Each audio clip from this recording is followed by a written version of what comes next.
Hey guys, welcome back to another ranking video.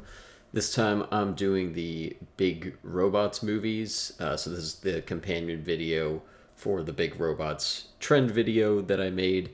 If you haven't watched that, if you're new to the channel, you don't have to watch that one first, but I'm going to be probably referencing some points that I made in that video essay. This one's going to be less formal, and I'm going to be ranking the 11 movies that I talked about in that video.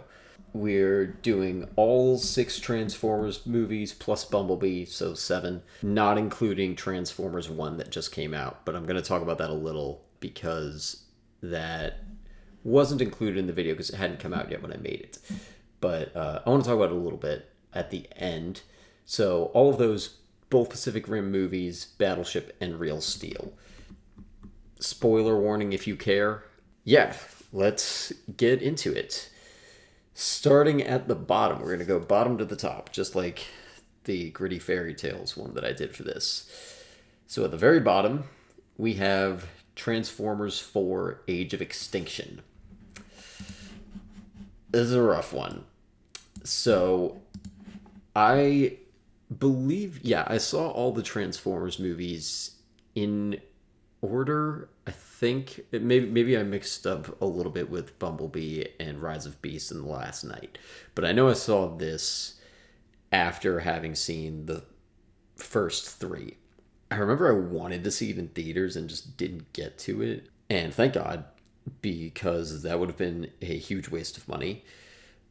This, I think at some times, probably not actively, but I think it has been on my bottom 10 of all time movies. It is really bad. So I watched this in 2015. I didn't rewatch it fully for the video that I made because I didn't want to put myself through that again. And I remembered it well enough to talk about it. Plus, like I said in the video, I didn't spend a lot of time on the Michael Bay Transformers movies because Lindsay Ellis has picked those apart pretty well in The Whole Plate, so I didn't want to redo what's already been done pretty thoroughly. But talking about this movie, because I saw this when I was probably 16, and prior to that I had enjoyed the first 3 Transformers movies because I'd seen them when I was 12 or 13. And then this one just, I don't know if it was probably a combination of age and just they got lazy. You can probably say that there's some aspects of the first 3 movies that are lazy, certainly in a story sense. I think that's a fair criticism. This one was I didn't even have fun with the action, and this was a time when having good action scenes, or what I perceived to be good action scenes, I had a lot more mileage for that kind of thing back when I was 16 than I do now, for sure. And I remember just being so annoyed by the humor of it. They have John Goodman and Ken Watanabe and the one, I don't know what the British guy is who voices the other robot, but they had the 3 of them as the, I don't know if you'd call them comic relief because they're just always there. So they're not even really that minor of a character. It's not like you would call Olaf a minor or a comic relief character from Frozen. They're too big to be that. And they're just so much of the movie, and I hate them so much. Stanley Tucci just deserves so much better. He's been in some bad stuff. He was in Jack the Giant Slayer that I talked about. He's somehow also in Transformers 5. He plays a tech CEO in Age of Extinction, and then he has a cameo as Merlin, as in King Arthur, in the 5th one. So I don't know who decided that. I don't know if he got paid extra. He's better than that role, both of them.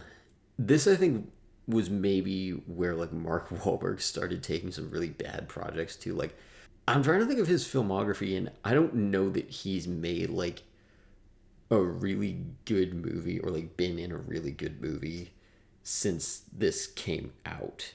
In the past decade, I can't remember seeing him in anything that I thought was good. I like him in some things. Like, I love him in The Departed.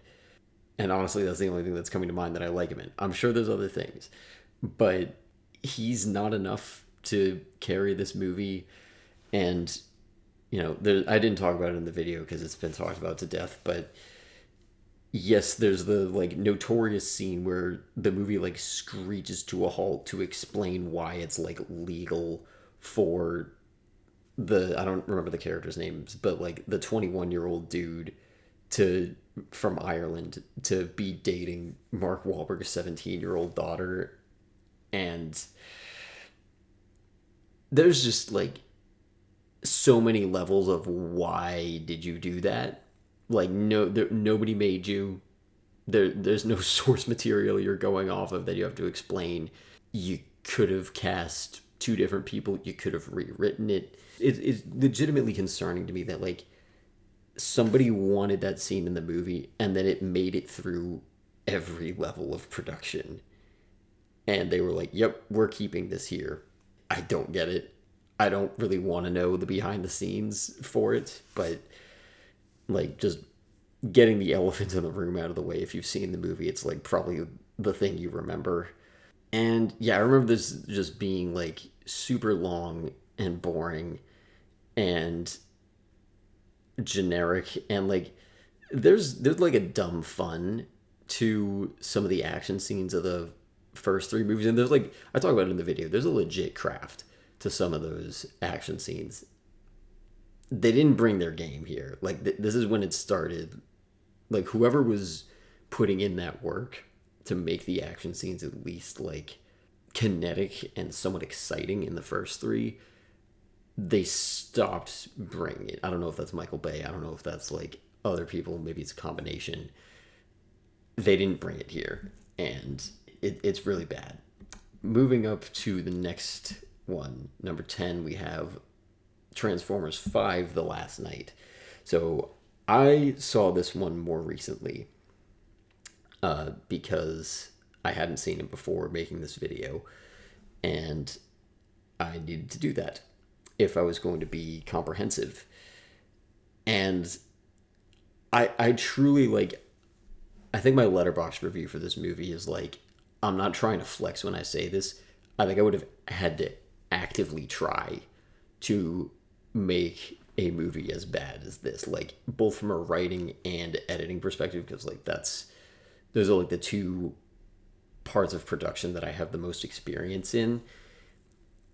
I don't know like what combination of studio notes caused this movie to be the way it is, but it is just so there are some edits in it that are just insane. Like, and the amount of scenes that like go nowhere, they'll get into a scene, do a couple things, and then get out, and it has no consequence at all. Like it's been a few months now since I've seen it. I can't articulate it quite as well as I could back then. It genuinely just like makes you feel so unmoored the whole time. Like, I feel like you can still kind of follow the plot of the first three movies. And granted, they get really convoluted for no reason. The volume on that somehow gets turned up in this one. Like, the only thing I can compare it to for like being equally sloppy, and this, I think this movie is actually worse than Rise of Skywalker. This is the one I was going to compare to. I think you can still kind of say there's at least like a plot to talk about in Rise of Skywalker. I can remember like stuff that happened in that movie and like some kind of causality. I don't really remember The Last Night, and I saw it way more recently. And I was like paying attention. I was not like, I didn't have it on in the background. I like was fully paying attention the entire runtime. And like the VFX work is still there in this one. Like they still make the Transformers look good, and there's still some like practical effects, but it's all shot and edited in a way that you can't even appreciate it. Again, I think at this point, like, Michael Bay had just stopped caring about these movies and was just crapping them out, like, with no effort. And it's good that he's away from the franchise, but like the way that I can watch parts of the first three movies as a guilty pleasure, like this and Age of Extinction don't even give me that. I seem to be in good company with rating those two at the bottom of this list, at least among Transformers movies. Uh, and again, Mark Wahlberg is here. For better or worse, his teenage daughter is not. And I don't know that anyone else actually carries over. At least, I don't know that any humans carry over from the second movie, except I think the actor's Josh Duhamel. I'm probably saying his last name wrong, but somehow he's in this again. I don't think he's in four, but he's in the first three, and then he comes back in this one for a little bit. Yeah, it's bad. I'm sure I'm not the first person you've heard that from. If you haven't seen it, like, believe every bad thing that you've heard, because it's all there. I gave this and Age of Extinction 1 star out of 5 on Letterboxd, which probably puts both of them pretty solidly in my, like, bottom 20. I feel like I had less actively negative emotions toward 5 than 4, which is why it's above. Maybe I just went in with lower expectations and therefore was, like, less disappointed, but it's still actually, like, whatever the opposite of exceeded is, like, I had a bar that I thought it was going to hit, and it actually didn't hit it. And I was going in with that bar pretty low. So that says a lot for how incoherent and poorly made this movie is. Also, they get Anthony Hopkins in it. And he's been in, like, I just rewatched Mission Impossible 2, which he's also in. But that movie's still kind of fun. And, like, I don't feel bad for Anthony Hopkins for being in it. He's also not in it very much.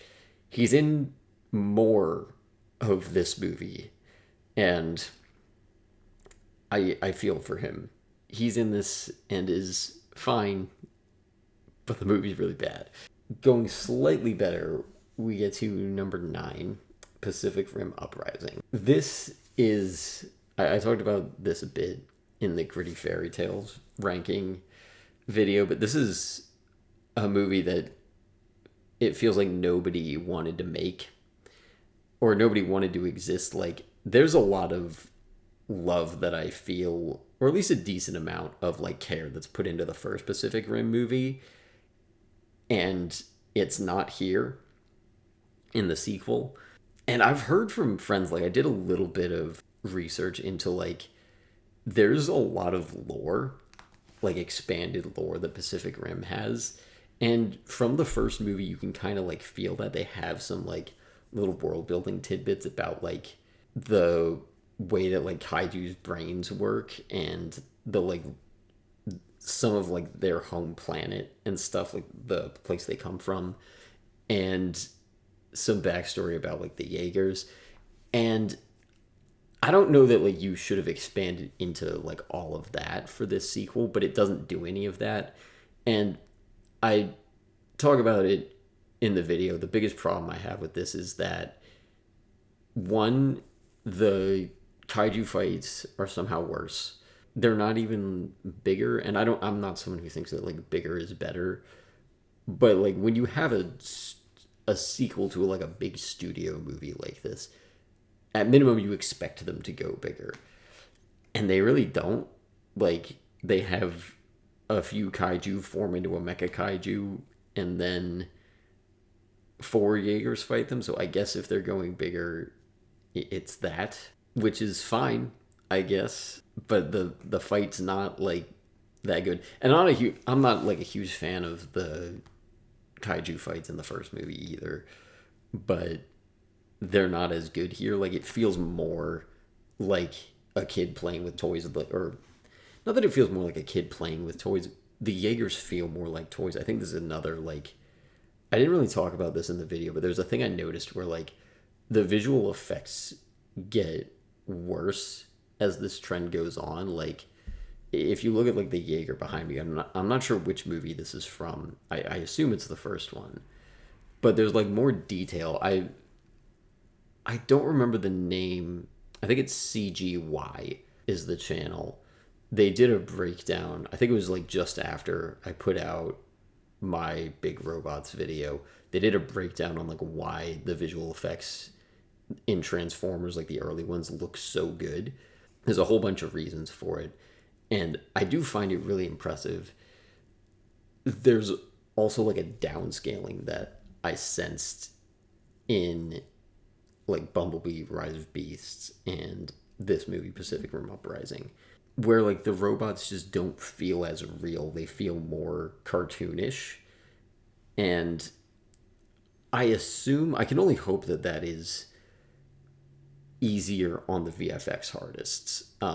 There's been a lot of like stuff that's come out in the past couple of years about how poorly some VFX artists are treated on big studio projects like this, and like the way that they are made to work extra hard because the directors and like storyboard artists don't know what they want and don't give them good like practical in-camera stuff to work with. I'm probably not explaining that perfectly, but I wonder if that's part of where that like downscaling comes from. Because I know Michael Bay likes to do a lot of things in camera, practically on location. So I think there's a good chance, like, despite everything else you can criticize about him as a director, him or somebody he was working with on that team, I think really knew what they wanted the shots to look like, and it's why they look so good.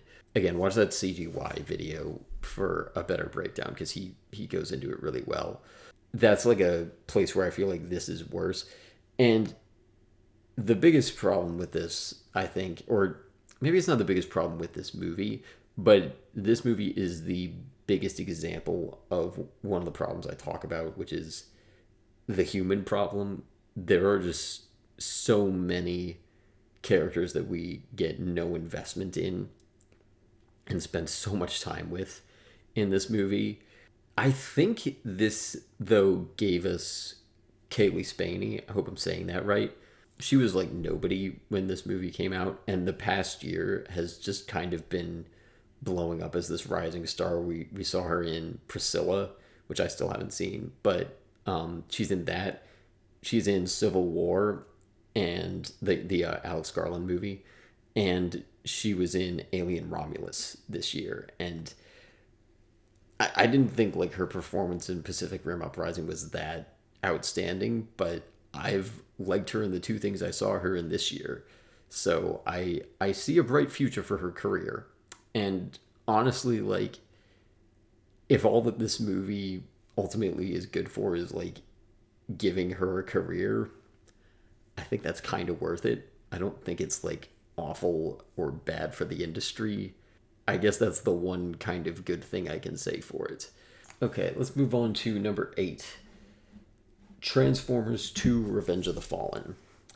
So we did a watch along of this for on our Patreon. Me, David, and Jelani. You can go watch that. It's $1 a month. I didn't pay like full attention during that because it's a watch along and we're talking over it. I had seen it before when I was like 12 and had like watched clips from it in between. It still is like Michael Bay being good at action, or is like good at the kind of action he likes to do anyway. Like there's some good Bayhem in it. It also notoriously has the like racist stereotype robots, which are, you know, there and bad. You've probably heard people talk about them before. I concur, they're really bad. I'm not even a SpongeBob fan, and I feel for all of you who grew up with SpongeBob and had to hear that voice actor playing those two robots. I'm sorry that you had to go through that. I can't fully relate, but I'm sorry for you. I remember this one being like, it was never my favorite of the original 3 as a younger kid, as like a 12-year-old. I still probably would have given it like an 8 out of 10 when I was 12, but there were parts of it that didn't work. Like the the humor of those movies never worked for me. I guess just because of the kind of 12-year-old I was. The action I always thought was really awesome. And I did end up really liking, I think it's New Divide, the Linkin Park song from that movie. I listened to a decent amount of Linkin Park songs, like, to see if I wanted to use samples from any in the video. And I think I've decided they're okay. My music taste is not fantastic by my own standards, but I enjoy the songs that they made for at least the first two movies. Other stuff with this one, I guess like one specific moment I've always liked that I didn't call out in the video. There's like a part where like one of the Decepticons I think sends like a whole bunch of like separated little ball bearing type uh transformers into like a military facility, and then they all like form together and become like paper thin so that like you can't see them. It's like they're all lined up in like a super fine line. I always thought that was kind of cool. Otherwise, yeah, this is just like dumb fun. We get the guy who plays Sam's roommate in this, and God bless that actor, because that is such an annoying character.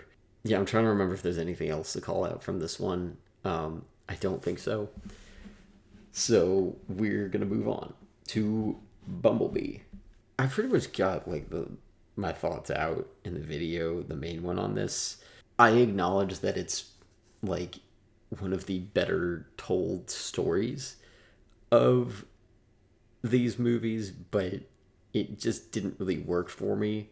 I understand the appeal of the like Iron Giant ET type story where like an alien or a robot becomes friends with a human, and this is like a fine version of that. I don't think it's the best one, but at least it's better than the other Transformers movies, like all the Bay ones. It kind of like gets to reset the franchise and make it nicer. It still was just kind of a mid, pretty boring movie for my money, but at least it's not hateful. I'll give it that.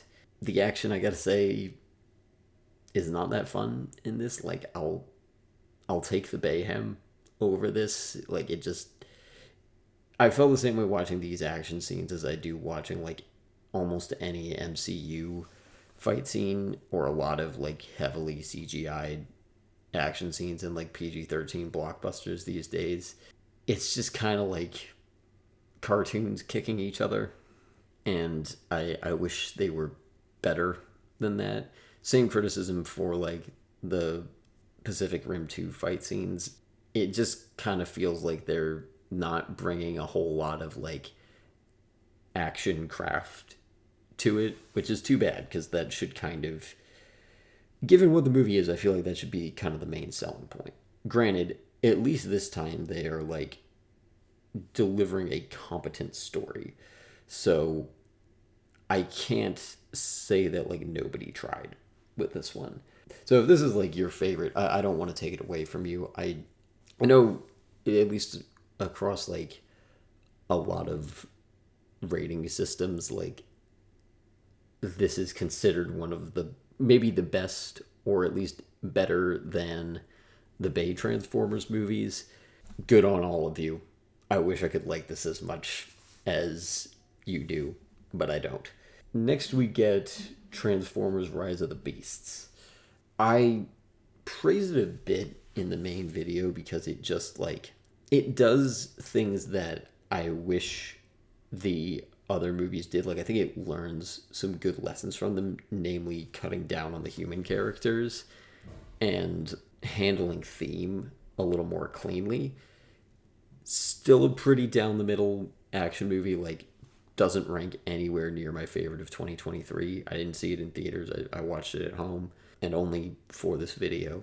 Anthony Ramos is cool, and Dominique Fishback, I think, has a bright future ahead of her. I didn't bring this up in the video, but I'm kind of upset that they kill off Michelle Yeoh and don't bring her back, but then kill off Pete Davidson and do. because I know which of those two I would resurrect, and it's not Pete Davidson. No shade to him, but his character in that movie was really annoying.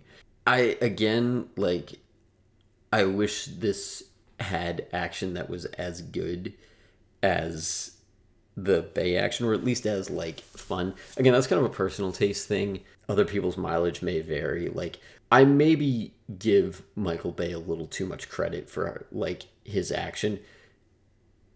I think it's just, like, it's good for what this trend is, and maybe I'm just saying that for, like, nostalgia and what I'm used to with the Transformers action scene. I think it's very possible that my nostalgia, like, clouds it, but it does hold up for me in a way that, like, I don't know, some other action movie from 2011-ish might not. Like, even I obviously love Inception, as you can tell from my tattoo.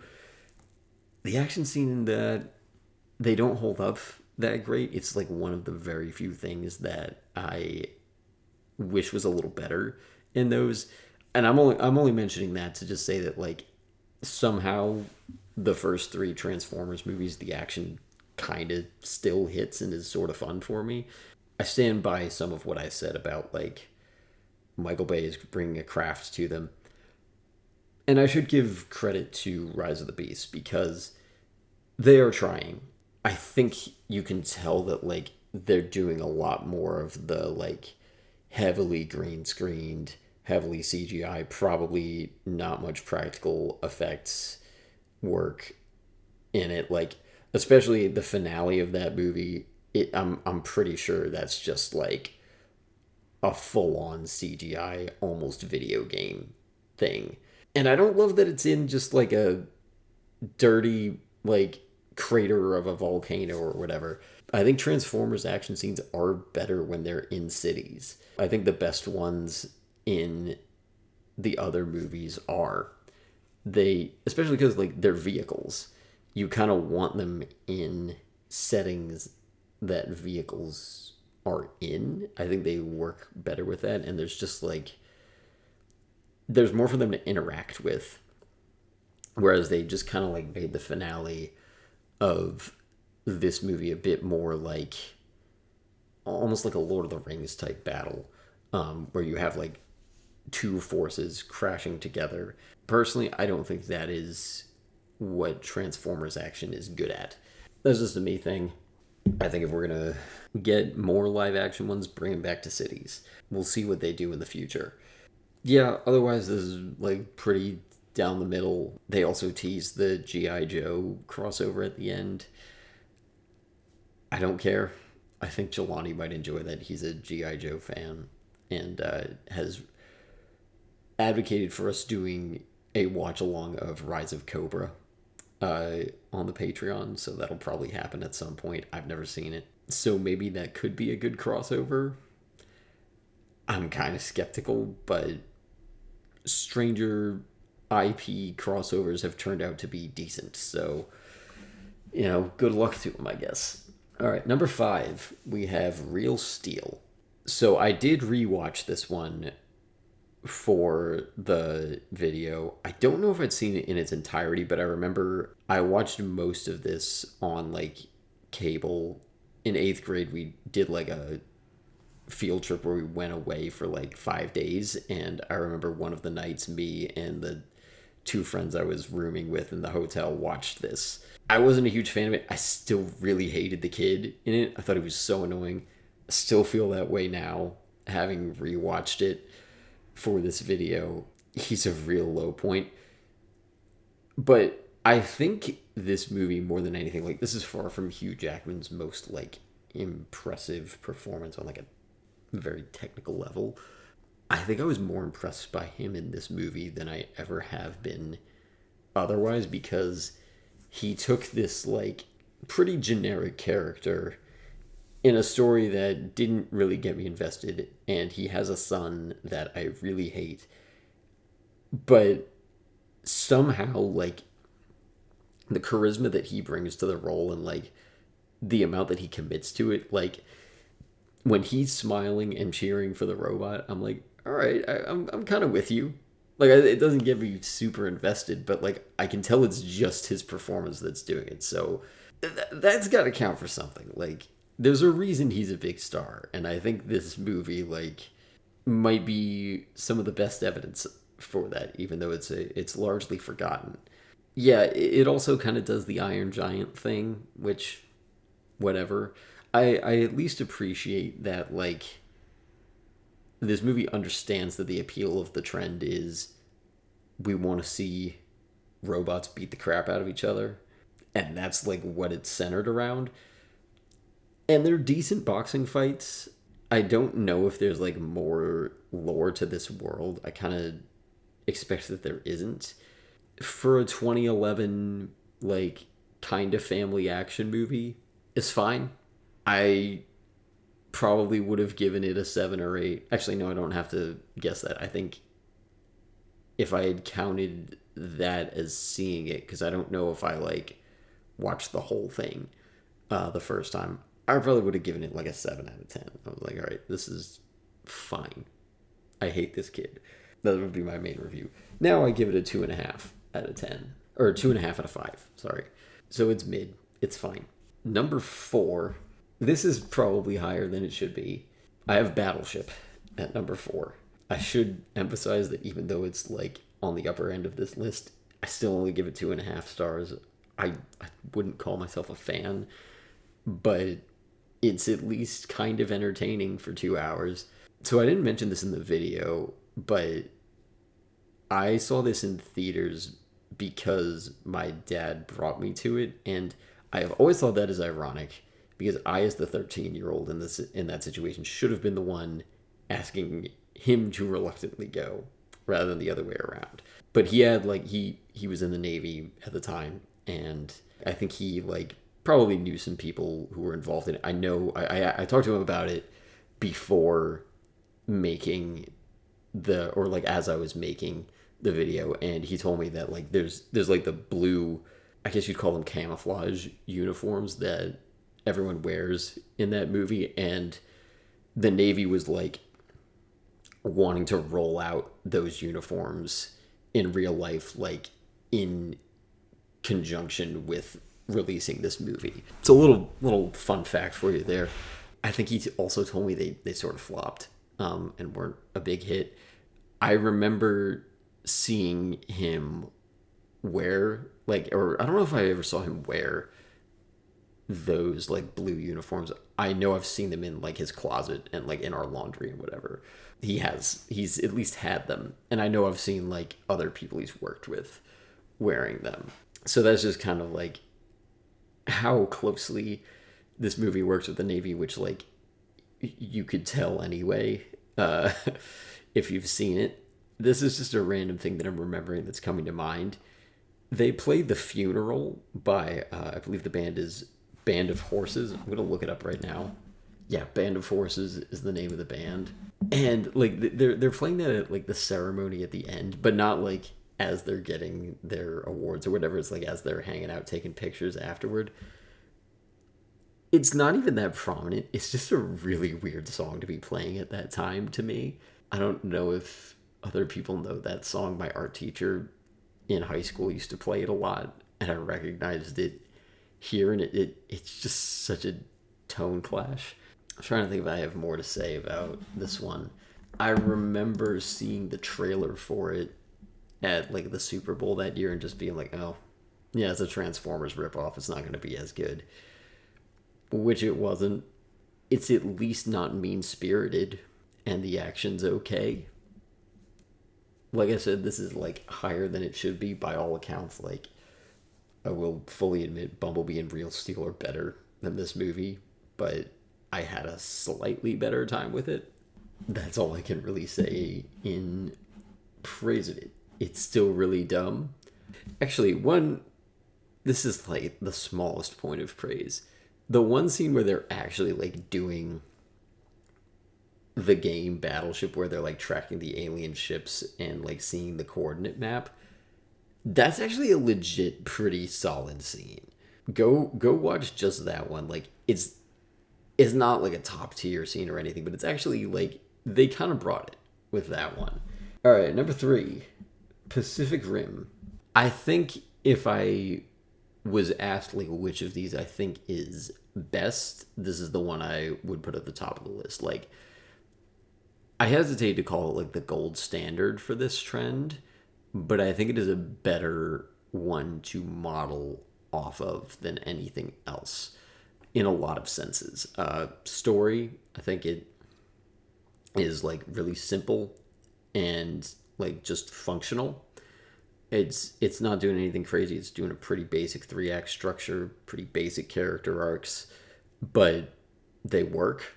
They don't bite off more than they can chew. And same with like the world building. I think like it's not a movie that you would think of, like you don't watch and be like, oh wow, that was so well written. It's not the thing you walk away with. But I think for the kind of movie it's trying to be, it's actually doing some very subtly good writing in terms of like introducing a world that can get pretty bonkers with like just the types of kaiju and the like history of Jaegers, and it doesn't overwhelm us with that. And I think that is like actually kind of an accomplishment. You don't watch and be like, wow, what great world building they have here. I don't feel like most people have that reaction. I don't either. But I think it's a lot cleaner than, I'm gonna double check it. Did Del Toro write this? Okay, yeah, he has a writing credit with Travis Beacham is the other writer. And I would expect that like that I would expect Del Toro like did a decent amount of writing with it. He tends to care about his work a lot, I think. I remember seeing trailers for this and thinking it was really dumb. And then I watched like half of it with a couple friends in college. We didn't get through the whole thing. I did watch the whole thing for this video. I'd actually seen it twice. I watched it like I think 2 years ago, but wasn't really paying attention to it for the first half, and I think wasn't that checked into it in the second. So I thought it deserved a full rewatch for this trend video, and I appreciate the work that went into it. Like other like popcorn movies that are, you know, not trying to do anything too big in a genre sense, like would do well to model themselves off of this in terms of like it's giving you the genre spectacle and it's like that's the priority. I feel like it almost falls into like the same category as John Wick, where it's like we know what you're here for and we're going to deliver on that first. You're here for the Jaeger and kaiju fights. We're going to make those look pretty sick, put a lot of work into the VFX, and then everything else that we do with like the story and the characters will make it entertaining enough when we're not doing fight scenes. And the story's going to be functional. You're not going to be thinking about plot holes. You're not going to be questioning character motivations. And you can still, like, the actors give a good enough performance that, like, you buy it. They're not going to be memorable. You're not going to be, like, crying as they complete their arcs or anything. But they're going to do the job. Idris Elba is an actor that I think I called out Charlie Day too, and I probably should have called out Ron Perlman as well in that. And what's the name of the actress? She's in Babel. Rinko Kikuchi. I hope I'm saying that right.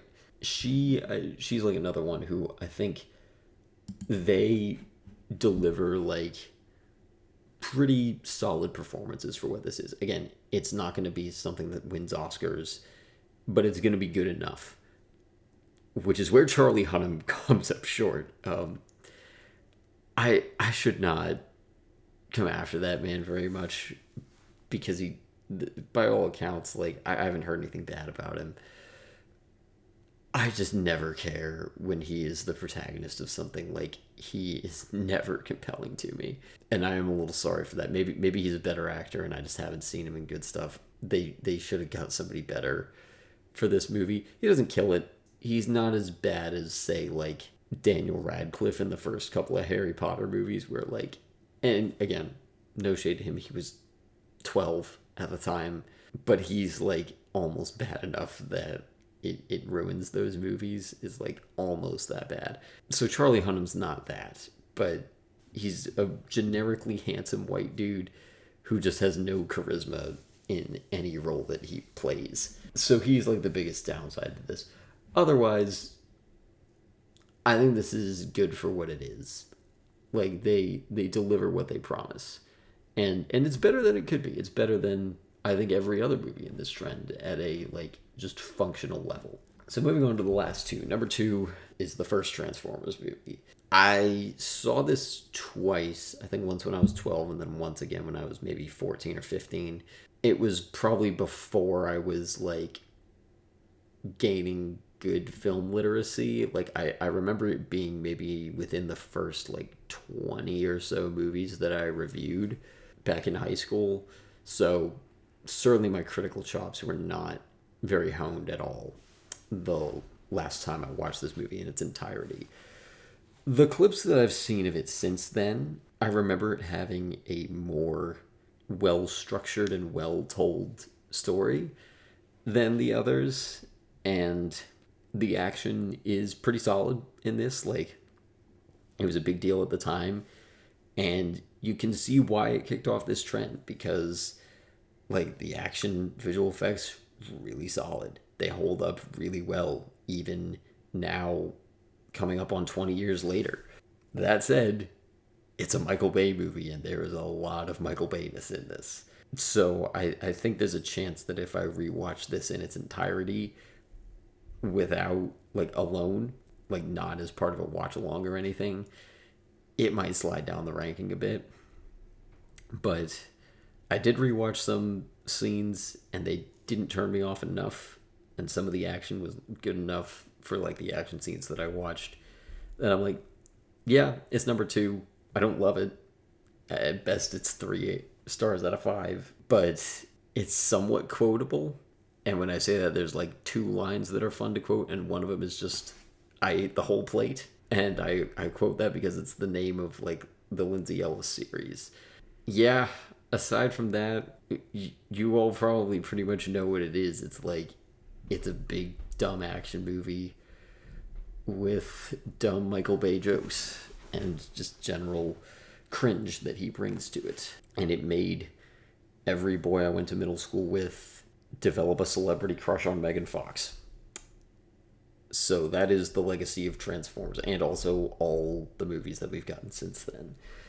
Number 1 is the third Transformers movie, Dark of the Moon. And I know why this is at the top of the list, and it's because since I was 12, I've only watched scenes from the last hour of this movie when they all blow each other up in Chicago. I am sure the first hour and 50 minutes of this movie is really bad. I remember it being really bad. I mean, I liked it when I was 12, don't get me wrong. Or at least it wasn't bad enough that it ruined the parts that I liked when I was 12. I'll say that much. Again, I didn't love the non-action parts of this movie as a kid. But I watched it maybe 3 times in the couple of years that it came out. It's also the only one of these movies that actually, no, not the only one of this trend, because I saw Battleship in theaters. It's the only Transformers movie that I've seen in theaters. I remember I was sitting way down front and had to crane my neck up. It was might have been opening night, and I had a good time with it. I remember really liking it. July of 2011, this is a complete side note, but is, I think, the most profitable movie month ever.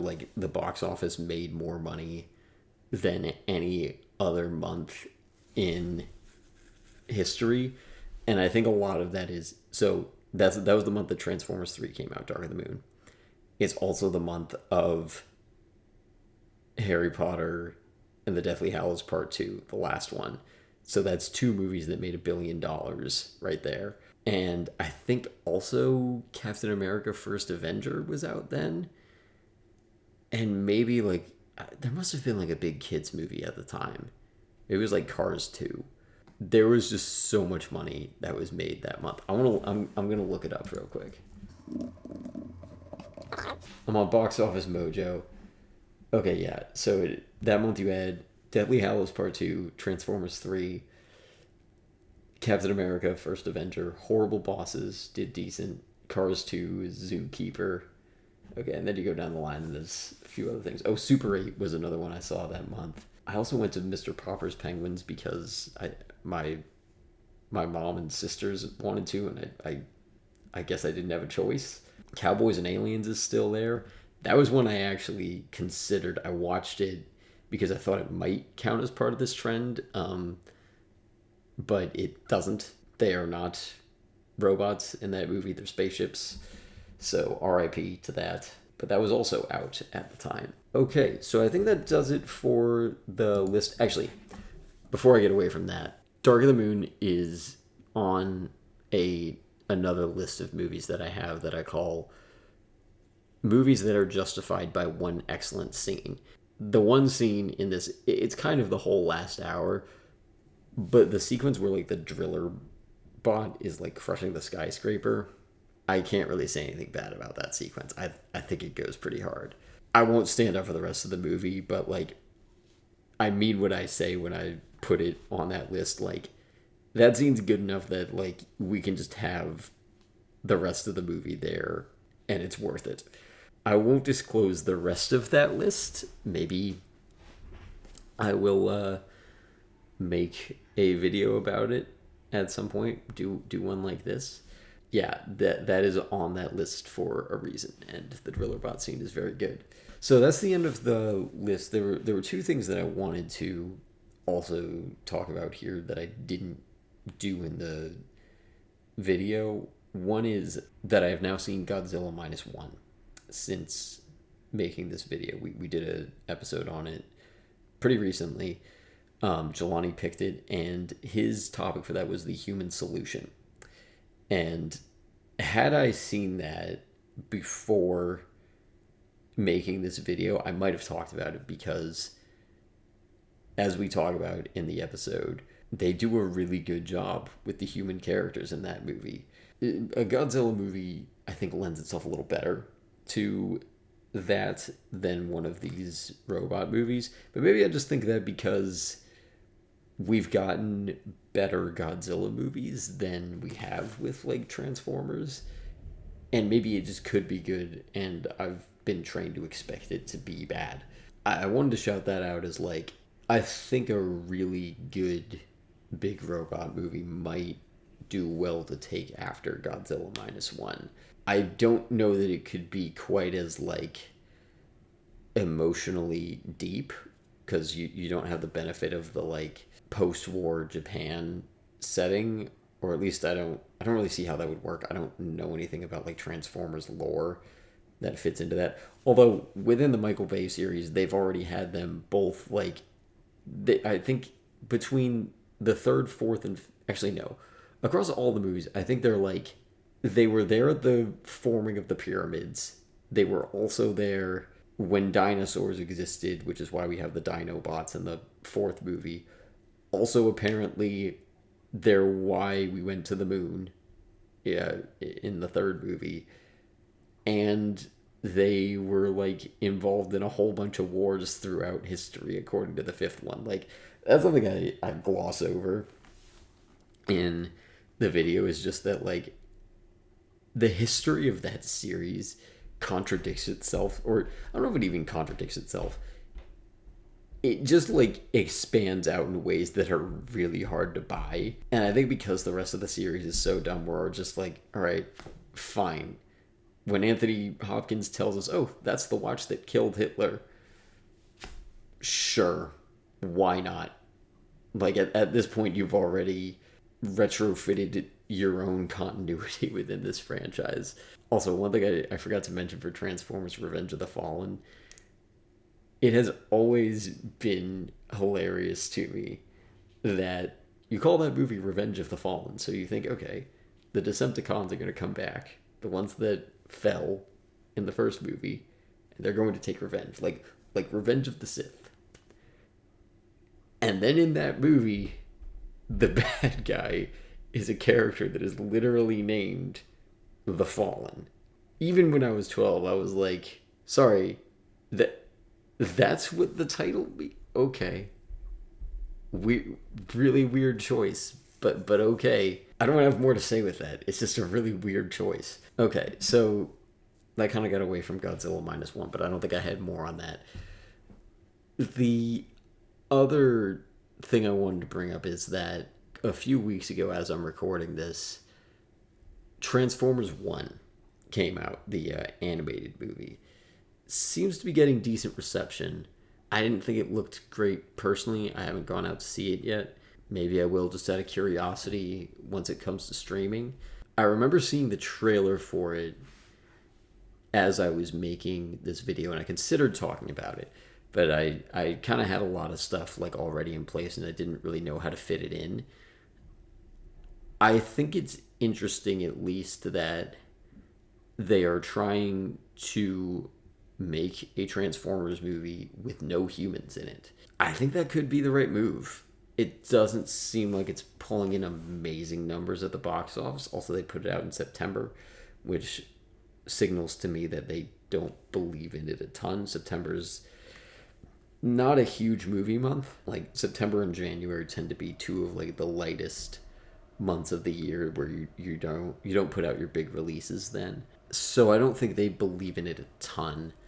I think it got a lot less of a budget, but it seems to be getting decent reviews, so maybe it's actually decent. I do kind of question, like, I know there's some kind of lore in Transformers that, like, all the Transformers come from Cybertron originally, and it seems like it's set on that planet, which we haven't seen in a mainstream movie. I'm sure there's, like, extended lore that goes into it. I have no knowledge of that. So that's an interesting choice that like might open some doors for that franchise if it continues, which I think it probably will even after this.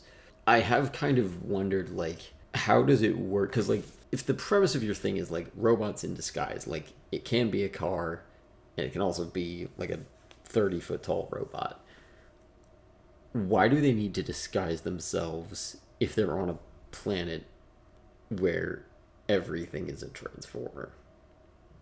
Maybe there's reasons for that in the lore. It's never really made sense to me. Cars are vehicles made to carry humans. So why do they even know what one is? That's probably a dumb question to ask for the type of franchise I'm talking about, but it is one that comes to mind when I see that trailer. So if any of you have seen it, let me know. Maybe I'm wrong. Let's see, do I have more that I want to talk about? Yeah, I don't think so. I mean, I pretty much got all the other thoughts out in the main video. This trend, I think, has pretty much just been reduced to just Transformers movies. And I think that's fine as long as we get like a couple of good ones here and there. Maybe we can get one that's like, I kind of set Fury Road as like a bar for maybe it could be that good.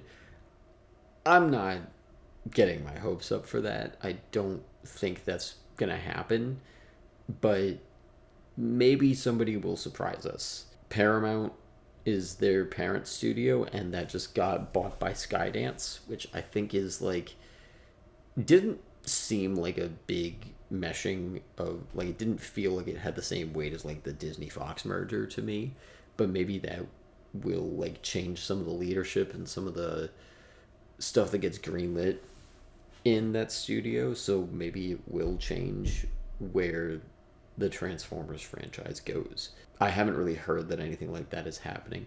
Also, we got to kind of see what the fallout from Transformers 1 is. I'm going to check how much money it's making right now. I don't think I think it's been doing fine.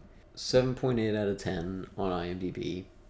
It's pretty good. Only 12,000 ratings, which is not that much to go off of, but a 7.8 is good. And I'm seeing a 97 worldwide gross on a 75 million budget, and right now I think it's 3 weekends that it's been out. So that's not fantastic numbers. So this might signal something different. I think we might not be getting a sequel to this at minimum. Or if we do, it might be like straight to Paramount Plus. That might be kind of what the incentive for this is maybe to kick off. Like a lot of kids movies do this nowadays, where you get like a big theatrical release and then they do a bunch of straight to streaming shows that are kind of in the same world. I think Trolls has done that. Toy Story 4 kind of did that. I think they have a whole bunch of shorts that they've done. Cars, I'm pretty sure, has one. A lot of Pixar stuff has kind of been doing that on Disney Plus. My roommate was watching, I think, The Bad Guys, the DreamWorks movie, has like a Halloween special that's out on Netflix now.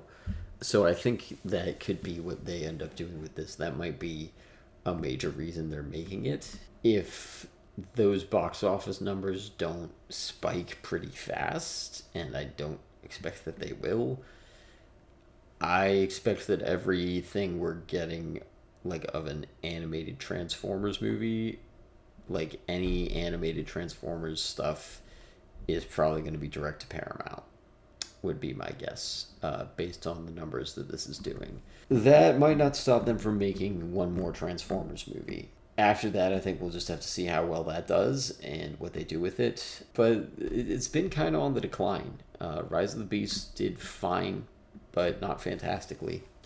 So we'll see. Yeah, I think that's all I got for this one. I'm going to keep doing more rankings like this. I am planning to do a video on the Mission Impossible franchise, so I'll probably do a ranking with that one. But if you guys have suggestions, I will take those into account, both for video essays to do and rankings like this. These are a little easier to do. I can just kind of be freeform with them. It's not as intentional as the video essays. Also, if you made it to the end of this and you haven't watched the Big Robots Trend video essay that I talked about, that this is a companion to, go watch that. It's shorter than this will probably end up being, and I do a much more comprehensive breakdown of the trend that is a lot less of my opinion and a lot more of like looking at the characteristics of that trend in a larger context. And yeah, if you are new here, or even if you're not, do all the like, share, subscribe. We have a podcast, we have a Discord, we have a Patreon.